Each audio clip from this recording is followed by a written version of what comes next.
Today on the show, we're gonna build up this slightly older model NS Bikes Decade Dirt Jump frame, and we're gonna build it up with my slew of leftover parts bin mountain bike parts that honestly I've been lucky enough to be able to acquire over my lifetime of riding mountain bikes, but smart enough to keep around for stuff like this.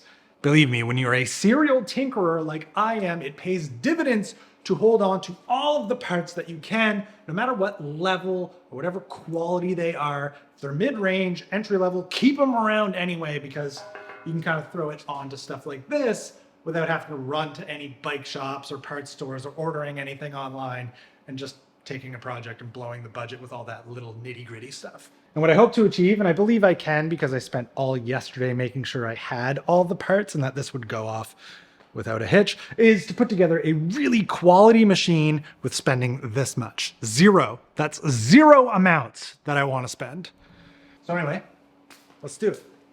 So if there's anything that's lovely about dirt jumpers, it's that even the older models and the new ones today all share pretty similar geometry. The only thing that's really giving away that this frame is an older model is the fact that it's not a tapered head tube, but it is a 44mm head tube. So you can do an external headset cup style bearing on the bottom and fit a 1.5-inch tapered fork in there. And that is exactly how my buddy Kyle, this was his old frame, was running it.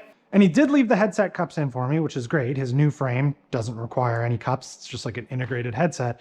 But he kept the bearings to put in his new bike, which, you know, makes sense. But this is a Cane Creek headset cup.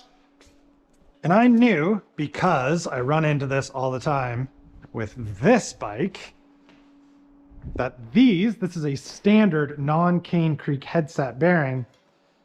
It's too big. It actually won't go in there.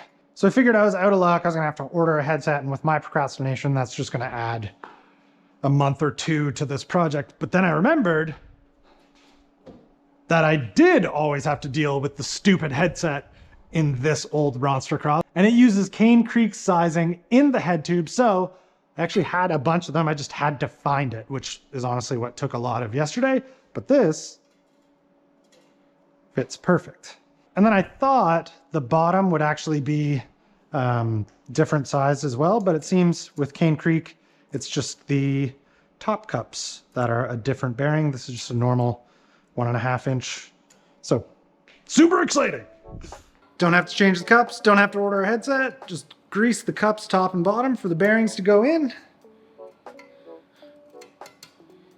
Laughing. This is actually the old RockShox Domain that originally came on this felt, so it's 26-inch. It was a 160mm fork, but we modified it and made it 100mm of travel, so perfect for dirt jumper.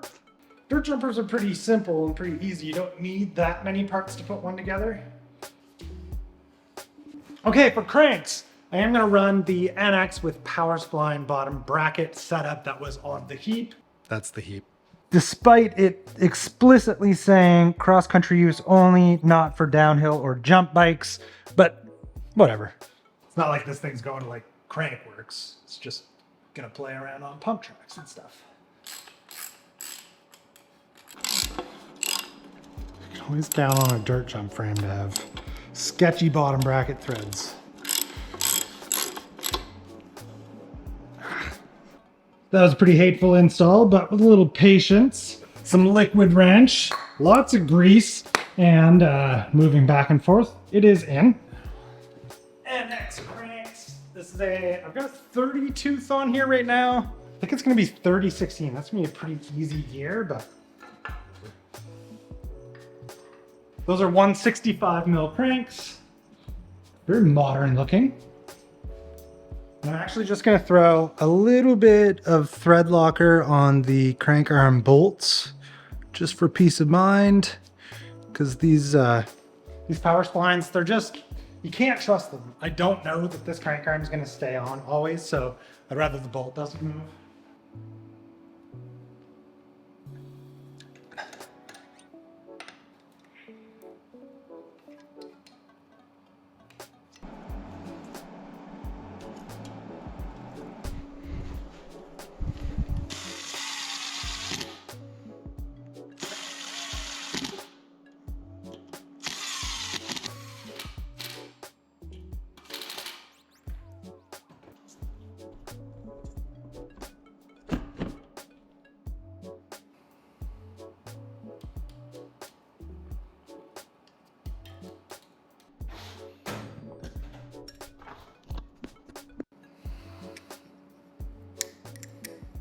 So this is the rear wheel that I built for the GTMX years ago, which is cool because when I was originally putting that build together, I was using a 9-speed chain, so a 3/32 chain. So a 3/32 geared chain, not a 1/8 single speed chain, which is cool because when I bought this ACS main drive freewheel, I made sure to get a 3/32 tooth profile, which means I can use this leftover 10-speed chain that I had just laying around, and I didn't have to go buy one or steal one off any other bikes. That's sick.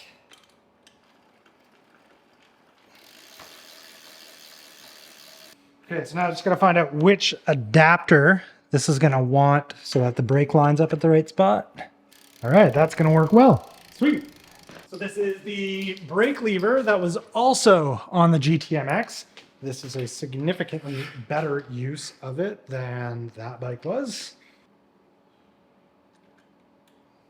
All right, we're getting there. If only I didn't take this hub and build it into the 20 mil axle wheel that it originally was, I could just put this on, but anyway, I gotta do a wheel build really quick. Get this 20 millimeter axle hub back into this rim, and then the front wheel can go on, do something with that seat post, and it's done.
This, if I may say, pretty successful little build here. I don't have to buy anything.